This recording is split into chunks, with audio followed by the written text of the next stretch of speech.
Jake Martinez stepped off the transport ship and looked around at the massive space station floating in orbit around Kepler 442b. The Galactic Institute of Xenobiology was bigger than anything he had ever seen. Silver towers stretched in all directions, connected by glowing bridges that pulsed with soft blue light. Ships from dozens of different worlds docked at various ports, each one stranger than the last. Jake pulled his single bag over his shoulder and followed the crowd of beings toward the main entrance.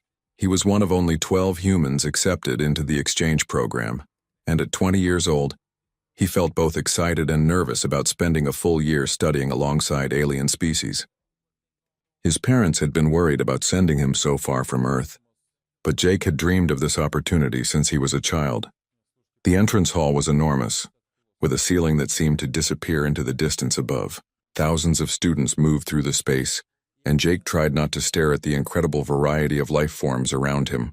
There were tall, thin beings that looked like they were made of crystal, their bodies catching and reflecting the light in beautiful patterns. Other students had multiple arms or moved on tentacles instead of legs, or floated through the air without touching the ground at all. Jake noticed how carefully everyone moved. The crystal beings stayed far apart from each other, as if they were afraid of bumping into anything. A group of insect-like students with 6 legs each walked in perfect formation, their movements slow and precise. Even the floating students maintained careful distances from walls and other beings. A voice echoed through the hall, speaking in a language that sounded like musical chimes.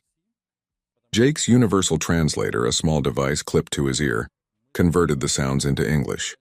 All new students please report to Orientation Hall 7 for species-specific briefings. Jake followed the signs to Hall 7, where he found himself in a much smaller room with the other 11 human students. They all looked as amazed and overwhelmed as he felt. A few were taking pictures with their communicators, while others just stood quietly, taking everything in. The door slid open and a tall, thin being entered the room. It had 6 arms, purple skin, and large yellow eyes that seemed to glow softly. Jake's translator identified the being as Professor Keltar from Centauri Prime. "Welcome, humans," Professor Keltar said, his voice sounding warm despite coming from an alien throat.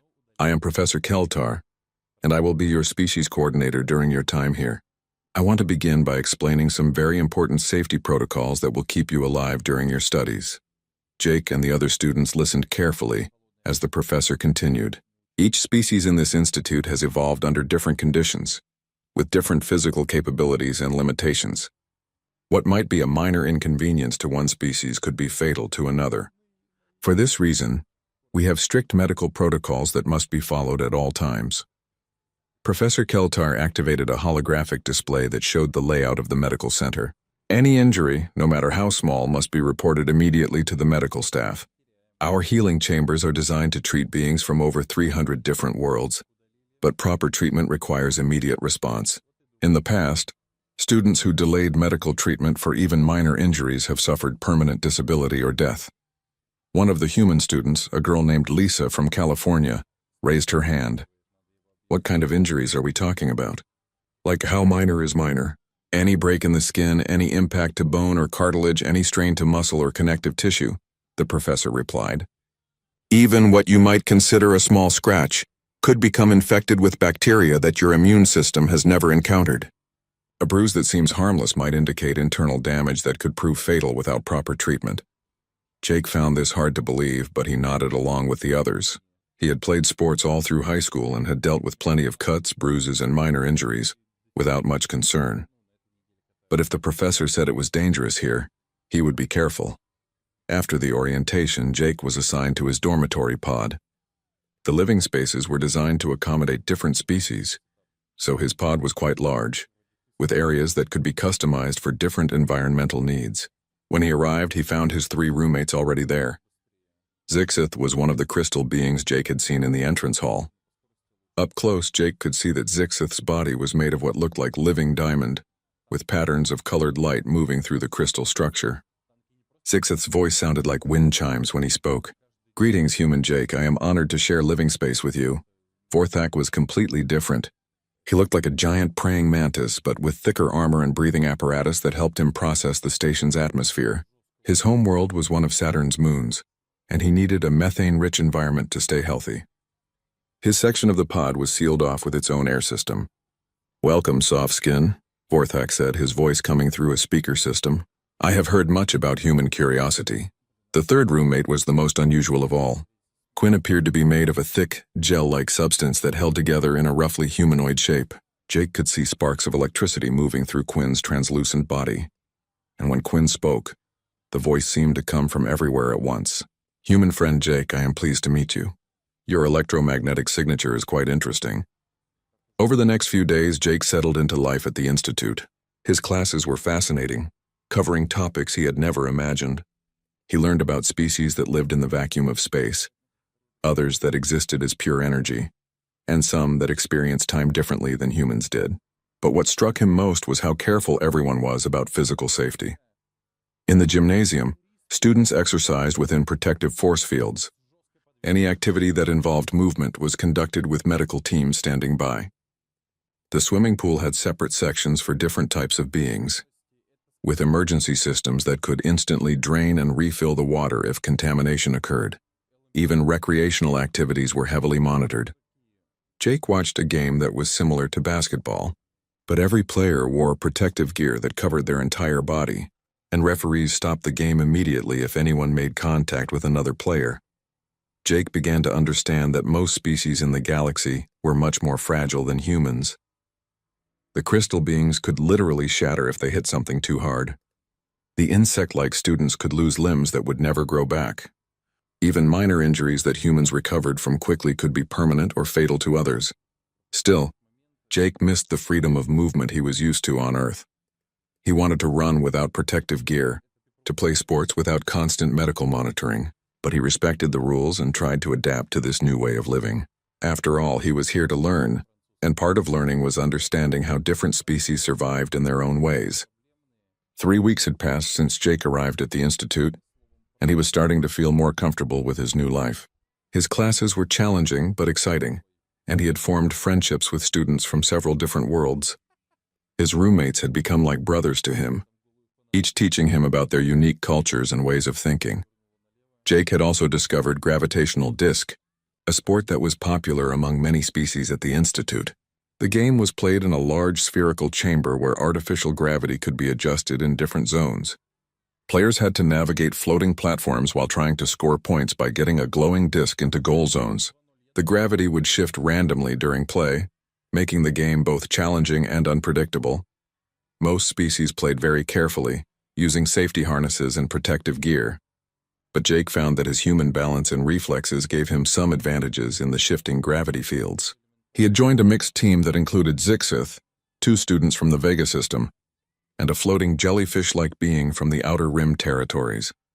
On this particular day, Jake's team was playing against a group of advanced students who had been at the Institute for several years. The match was more intense than usual, with both teams scoring quickly as the gravity field shifted every few minutes. Jake was enjoying himself, moving between platforms with the kind of athletic confidence he had developed playing sports on Earth. The game supervisor was Instructor Veltar, a mantis-like being with compound eyes that could track multiple players at once. Veltar was known for running safe games, always ready to stop play if anyone seemed to be in danger. Medical teams were stationed around the chamber, as they were for all physical activities at the Institute. Jake was positioned on a platform about 15 feet above the center of the chamber when the gravity field suddenly increased, from normal to about twice Earth gravity. Most players immediately grabbed onto something stable and waited for their bodies to adjust. But Jake saw an opportunity. The opposing team's goal zone was on a platform just 10 feet away, and he was holding the scoring disc. Without thinking about it the way he might have back home on Earth, Jake bent his knees and launched himself toward the goal platform. For a moment, he flew through the air exactly as he had planned, but the increased gravity pulled him down faster than he had expected, and instead of landing cleanly on the platform, he hit the edge with his shoulder and rolled awkwardly onto the surface. There was a loud pop as Jake's shoulder joint separated. He felt the familiar sensation of a dislocated shoulder, something he had experienced twice before during football games in high school. It hurt, but it was not the kind of pain that made him panic. He sat up on the platform, holding his arm carefully against his body, and looked around to signal that he needed a timeout. What he saw shocked him. Every single player in the chamber had frozen in place. Zixith's crystal body was making a high-pitched humming sound that Jake had learned meant extreme distress. The two Vega students were clicking their mandibles in what sounded like panic calls. The jellyfish being was flashing bright red, which Jake knew was a danger signal for their species. Vorthek, who was playing from a protected booth due to his atmospheric needs, was gesturing frantically with all four of his arms, while speaking rapidly in his native language. Even the advanced students on the opposing team had stopped moving, and were staring at Jake with what looked like horror. Instructor Veltar was the first to react with action rather than shock. The Mantis being activated emergency controls that immediately locked down the gravitational fields and turned on bright medical lights throughout the chamber. "Medical emergency!" Veltar's voice echoed through speakers in the chamber and throughout the facility. "Catastrophic structural failure to human student." All players remained motionless. "Seal the facility immediately." Alarms began blaring throughout the complex. Jake could hear the heavy doors to the chamber sliding shut and locking. Emergency barriers appeared around his platform, creating a containment field that was supposed to prevent him from moving and causing further injury. "Hey, it's okay," Jake called out, trying to reassure everyone. His universal translator was working, so he knew the other students could understand him. "It's just a dislocated shoulder. I'll be fine." But his words seemed to make things worse instead of better. Zixith's humming grew louder and more distressed. The crystal being's body was starting to show stress fractures, thin lines appearing in the diamond-like structure. Jake realized that Zixith might actually shatter from panic if this continued. "Nobody move," Veltar commanded again. "The human's limb has become completely detached from its body structure. This is a Class A medical emergency." Jake looked down at his shoulder, confused by the description. His arm was still attached to his body, it was just out of position. The joint had popped out of its socket, but everything was still connected by muscles and ligaments. He had seen much worse injuries on Earth that were treated and healed completely. Through the containment field, Jake could see medical teams rushing toward the chamber. They were bringing equipment he had never seen before, including what looked like portable surgical units and tanks filled with healing fluid. The response seemed completely out of proportion to the injury. But Jake was beginning to understand that different species had very different ideas about what constituted a serious medical problem.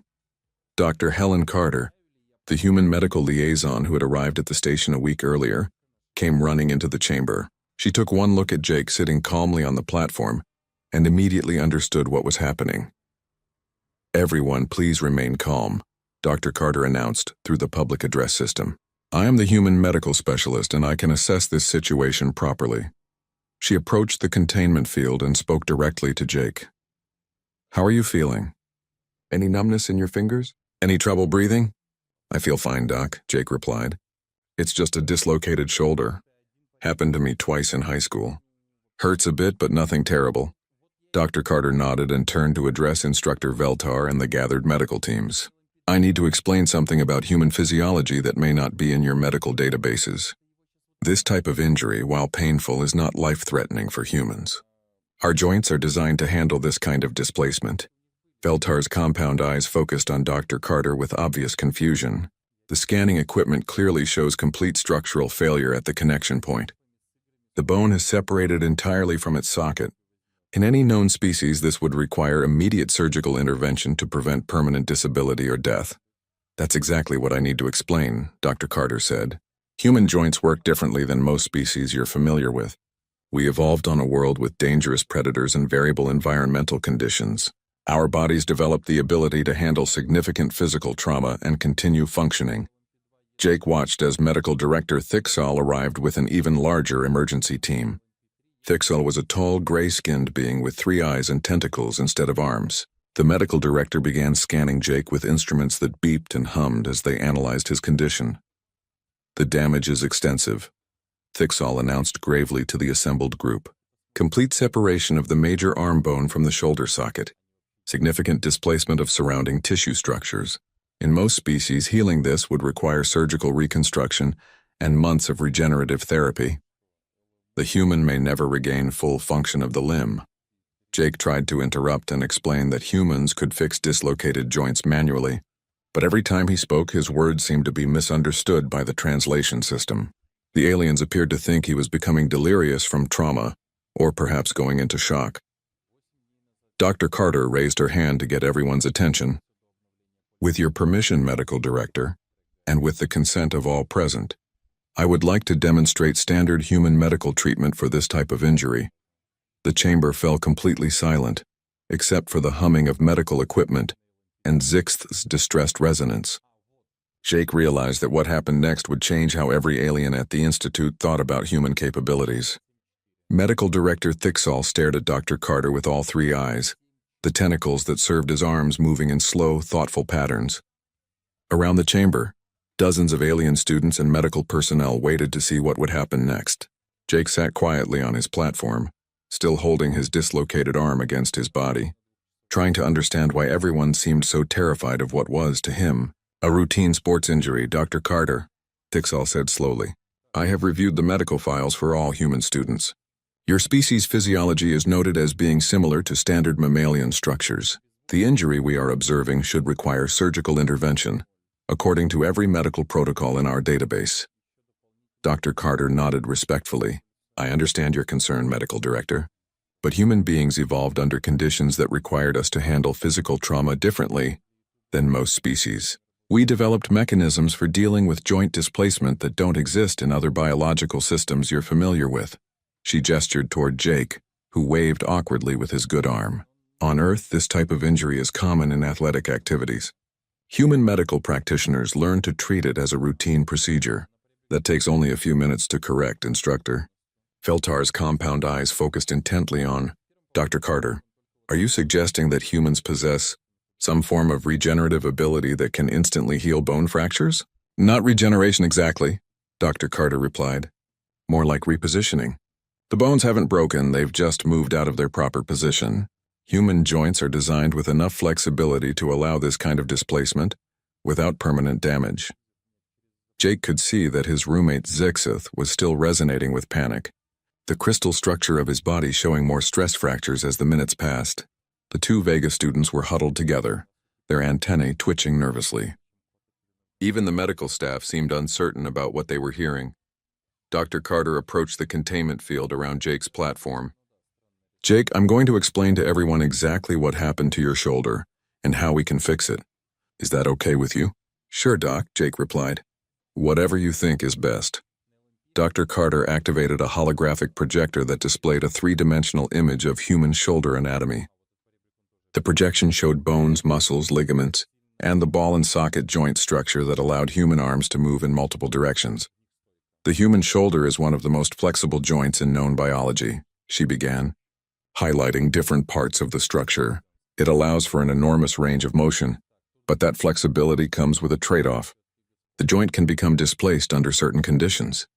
She manipulated the holographic image to show what had happened to Jake's shoulder. The ball-shaped end of the upper arm bone had slipped out of the cup-shaped socket in the shoulder blade. Surrounding muscles and ligaments were stretched but not torn. In most species, Dr. Carter continued, this would indeed be a catastrophic injury because your joints are designed for stability rather than flexibility. Your bones fit together more precisely, with less room for movement but also less chance of displacement. Medical Director Thicksall extended a scanning device toward the hologram, comparing the human anatomy with medical records from other species. This degree of joint flexibility would be impossible in Centaurian physiology, he said. Our bones would fracture before they would separate this way. Exactly, Dr. Carter agreed. And that's why your medical protocols call for immediate surgery. But human joints can be manually repositioned by applying force in the correct direction, at the correct angle. She turned to address the gathered students and medical staff. Human beings evolved on a world where survival often depended on continuing to function despite physical injury. Our ancestors had to escape from predators, travel long distances, and perform physical labor even when hurt. Over millions of years, our bodies developed remarkable resilience. Jake watched as the alien students began to understand what Dr. Carter was explaining. Their expressions of horror were slowly changing to amazement and curiosity. Quinn, his gel-like roommate, was flashing with patterns of blue and green light that Jake had learned indicated intense interest. So you're saying, Instructor Veltar asked, that humans can repair their own structural damage without medical equipment? For certain types of injuries, yes, Dr. Carter replied. Dislocated joints, minor fractures, cuts, bruises, and many other injuries can heal naturally or be treated with simple manual techniques. She gestured to Jake again. What Jake experienced is called a shoulder dislocation. On Earth, it's treated by gently pulling and rotating the arm until the bone slips back into its proper position. The procedure takes less than a minute and provides immediate relief from pain. Thicksal's tentacles moved in patterns that Jake recognized as deep concentration. The medical scanners confirmed that there is no bone fracture, no torn arteries, and no damage to major nerve pathways. The displacement appears to be purely positional. That's correct, Dr. Carter said, and with Jake's permission, I would like to demonstrate the standard human treatment for this condition. Jake nodded eagerly. The dislocated shoulder was becoming more uncomfortable as time passed, and he was ready to get it fixed. Please do, Doc. It's starting to ache pretty badly. Dr. Carter approached the platform and spoke to the containment field controls. I need to disable the barrier so I can perform the treatment. I assure everyone that this procedure is completely safe when performed correctly. Medical Director Thicksall hesitated for a long moment, then slowly deactivated the containment field. All medical equipment will remain active and ready for emergency intervention, he announced. Dr. Carter climbed onto the platform and knelt beside Jake. She examined his shoulder carefully, pressing gently around the displaced joint and checking his circulation and nerve response. Everything looks normal, she said. Jake, this might hurt for just a second, but then you'll feel much better. I'm ready, Jake replied. Dr. Carter positioned Jake's arm carefully, explaining each step to the fascinated alien audience. I'm going to apply gentle traction to extend the arm while rotating it slowly. The goal is to guide the ball of the upper arm bone back into its socket. She grasped Jake's wrist and elbow, positioning his arm at the correct angle. Around the chamber, every alien student and medical professional watched in complete silence. Even Zixith had stopped resonating, though the stress fractures in his crystal body remained visible. The key, Dr. Carter continued, is to work with the human body's natural flexibility rather than against it. Human muscles will relax and allow the repositioning if it's done correctly. She began to apply gentle pressure, rotating Jake's arm in a slow, controlled motion. Jake felt the familiar sensation of his shoulder joint moving back toward its proper position. There was a moment of increased discomfort, and then suddenly, with another audible pop, everything slipped back into place. The relief was immediate and obvious. Jake rotated his shoulder experimentally, testing his range of motion. That feels great, Doc, thanks. The silence in the chamber was so complete that Jake could hear the hum of the life support systems. Every alien present stared at him as if he had just performed magic. Medical scanners that had shown catastrophic structural damage now displayed readings that indicated completely normal joint function. Jake stood up and moved his arm around to show that everything was working properly. See? Good as new. Zixth's crystal body began resonating again, but this time the sound was different, higher pitched and almost musical. Jake realized that his roommate was not expressing panic anymore, but wonder. The silence in the gravitational disk chamber stretched on for what felt like an eternity. Jake continued moving his arm, demonstrating that his shoulder was working perfectly, while dozens of alien beings stared at him in complete amazement.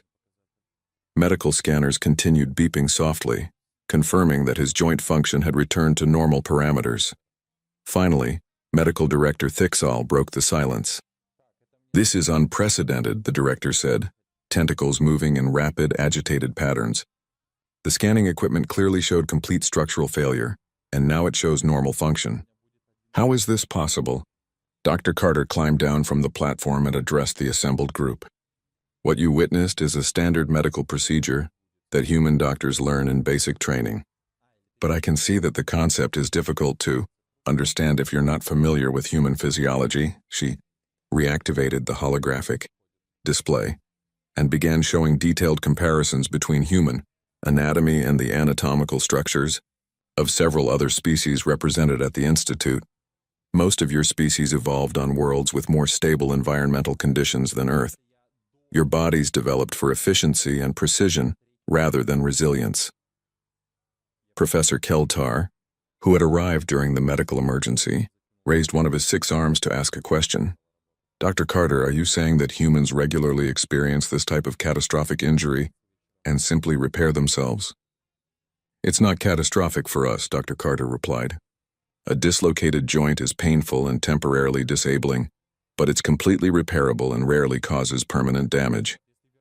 Human athletes experience dislocations regularly and return to full activity within days or weeks. She gestured to Jake, who was now stretching his arm above his head to show his full range of motion.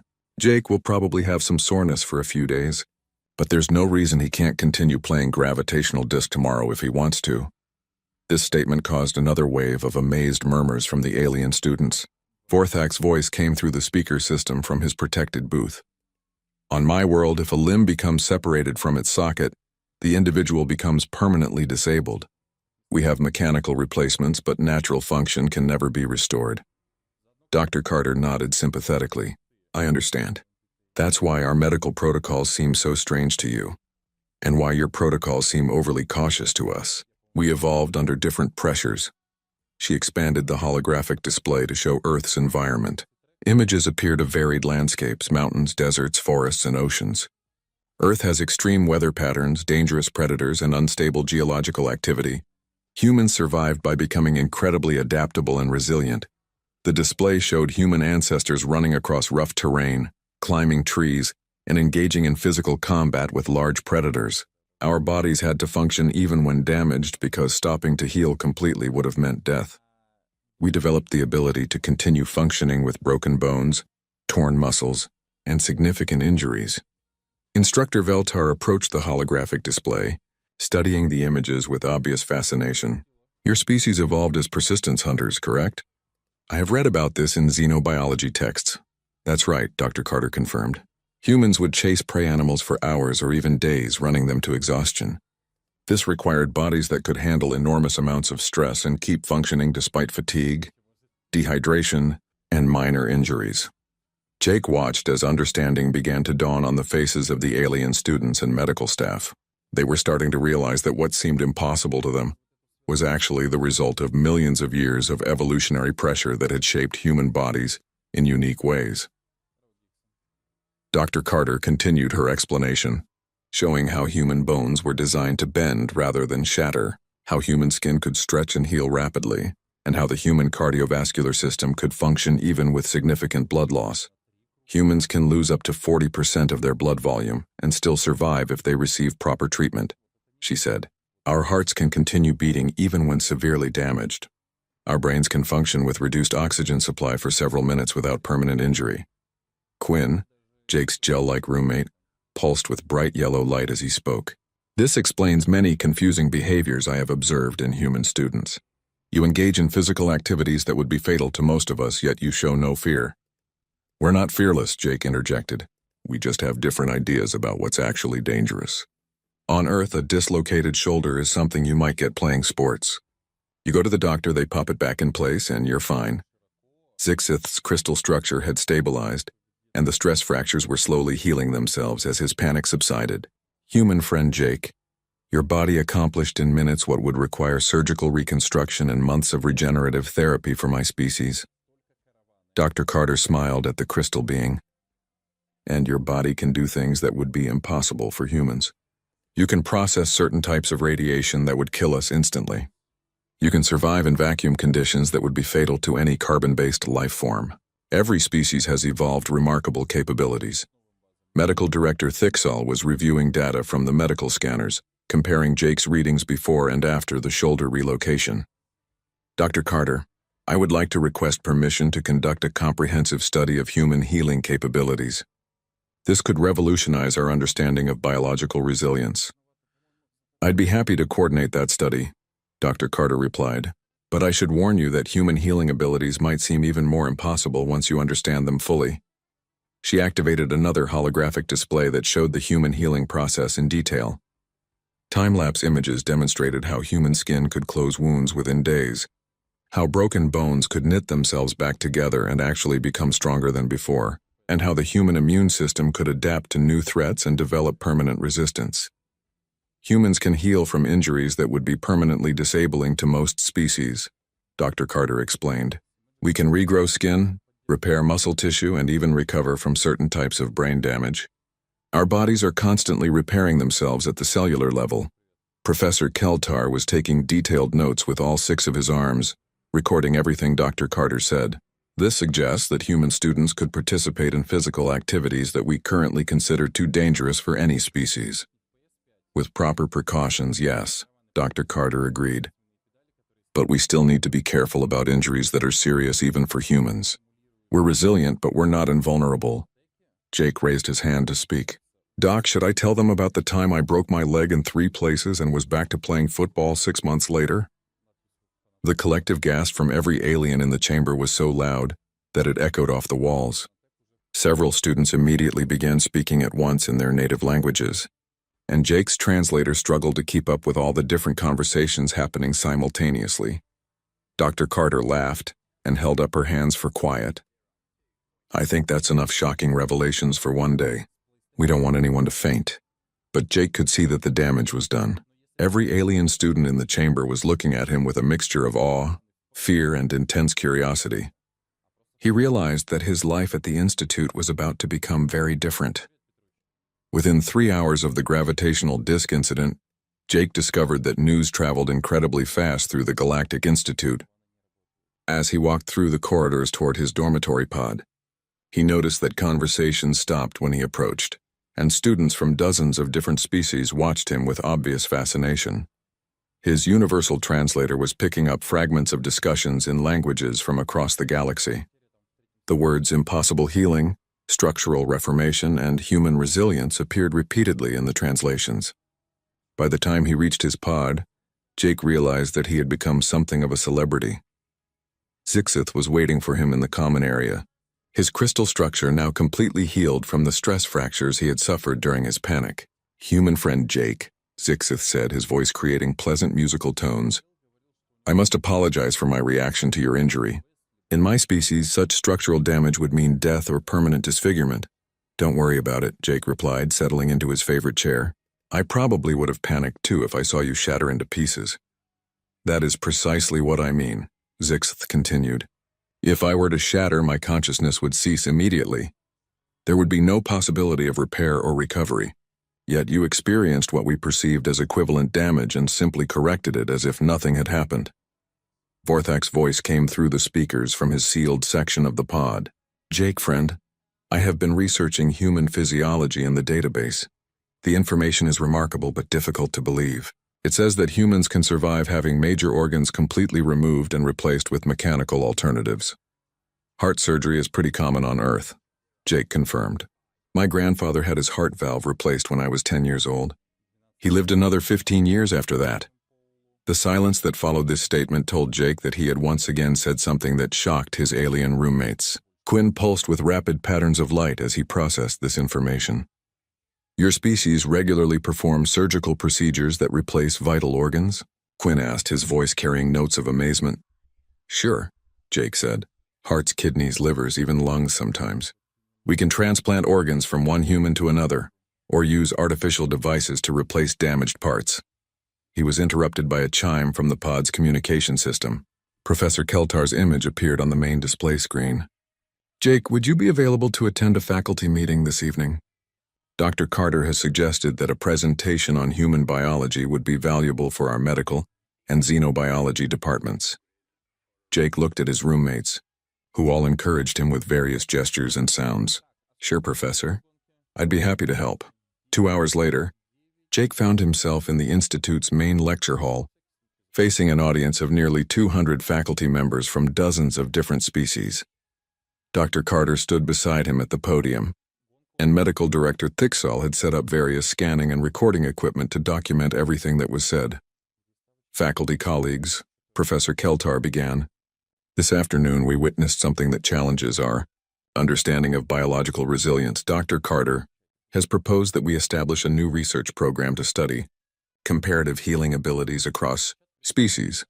Dr. Carter activated a holographic display that showed the afternoon's events in the gravitational disk chamber. The audience watched in stunned silence as Jake's shoulder was dislocated and then relocated. Several faculty members made sounds of distress or amazement as the demonstration played. What you're seeing, Dr. Carter explained, is completely routine medical treatment by human standards, but it represents capabilities that appear to be unique in our current database of galactic species. She gestured to Jake, who stood up and waved to the audience. Jake has volunteered to help us understand human resilience by sharing examples from his own experience.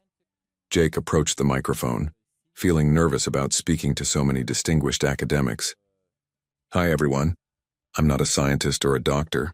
I'm just a regular human student, but I guess my body can do things that seem impossible to other species. He looked out at the diverse audience, crystalline beings like Zixth, insectoid species like Vorthak, energy-based life forms, and creatures he couldn't even begin to categorize. Dr. Carter asked me to talk about injuries I've had and how they healed. Jake began with his first broken bone, suffered during a bicycle accident when he was 8 years old. He explained how the bone had snapped completely in half but had grown back together stronger than before within 2 months. The audience made sounds of disbelief as he described the healing process. He continued with other examples: a concussion from football that had healed completely within weeks, cuts that had closed themselves within days, and muscle injuries that had repaired themselves with nothing more than rest and basic care. The most serious injury I ever had was when I broke my leg in 3 places during a skiing accident, Jake said. The doctors had to put metal pins in the bones to hold them in the right position while they healed. He activated his personal communicator and displayed X-ray images that he had kept as souvenirs. The pictures showed his leg bone fractured in multiple places, then the same bone 6 months later, completely healed with the metal pins still visible inside. The audience reaction was immediate and dramatic. Several faculty members stood up to get a better look at the images. Others began rapid conversations in their native languages. Jake heard his translator picking up words like impossible, miraculous, and unprecedented in dozens of different languages. Dr. Carter took over the presentation to explain the science behind human healing abilities. She described how human bones were living tissue that could regenerate themselves, how human skin replaced itself completely every few weeks, and how the human immune system could learn and adapt to new threats throughout an individual's lifetime. Humans are not unique in having healing abilities, she explained. Many species can regenerate lost limbs or repair damaged organs. But humans appear to be unique in combining rapid healing with the ability to function normally, even while seriously injured. Medical Director Thicksall asked the question that was on everyone's mind. Dr. Carter, does this mean that human students could safely participate in activities that we currently consider too dangerous for any species? With appropriate modifications to our safety protocols, yes, Dr. Carter replied. Humans have different risk tolerances and different healing capabilities than other species. We need to develop guidelines that account for these differences. Professor Keltar stood up to address the audience. I propose that we establish the Institute's first comparative resilience studies program, with Dr. Carter as the director and Jake as our first research subject. The motion was approved unanimously, with faculty members from every department volunteering to contribute to the research. Jake found himself agreeing to participate in studies that would help the Institute understand human capabilities and develop new safety protocols for human students. Over the following weeks, Jake's life changed dramatically. He became the subject of countless medical scans and tests, all conducted safely and with his full consent. Researchers studied how quickly his body healed from minor cuts, how his muscles responded to exercise stress, and how his cardiovascular system handled various challenges. More importantly, Jake helped establish new activity programs that allowed human students to engage in sports and exercises that had been considered too dangerous. The first human-only gravitational disc league was formed, with safety protocols designed specifically for human physiology. Jake's roommates became his closest collaborators in the research program. Zixith studied how different species processed stress and trauma. Vorthak researched environmental adaptations across species. Quinn investigated energy-based healing methods that might complement biological healing. The culmination of the program came when Jake was invited to demonstrate human resilience capabilities to a gathering of representatives from worlds across the galaxy. The presentation was broadcast to millions of beings, showing them that the newest species to join the galactic community possessed remarkable abilities that could benefit everyone. Standing on the stage where he had first explained human healing to the Institute faculty, Jake looked out at an audience that now included beings from hundreds of worlds. "When I first came here," he said, "I thought I was just another student trying to learn about other species. I never expected that other species would want to learn so much about humans." He paused and smiled at the familiar faces of his roommates and professors in the front row. "I've learned that every species has amazing abilities that others don't have. Humans happen to be really good at healing and surviving injury, but we have a lot to learn from species that can live in space or exist as pure energy, or think in ways we can't even imagine." Jake gestured to Dr. Carter, who had become not just a colleague but a friend. "The most important thing I've learned is that our differences make us stronger when we work together. Human resilience combined with Centaurian precision, or vegan analytical abilities or crystalline computational power, can solve problems that no single species could handle alone."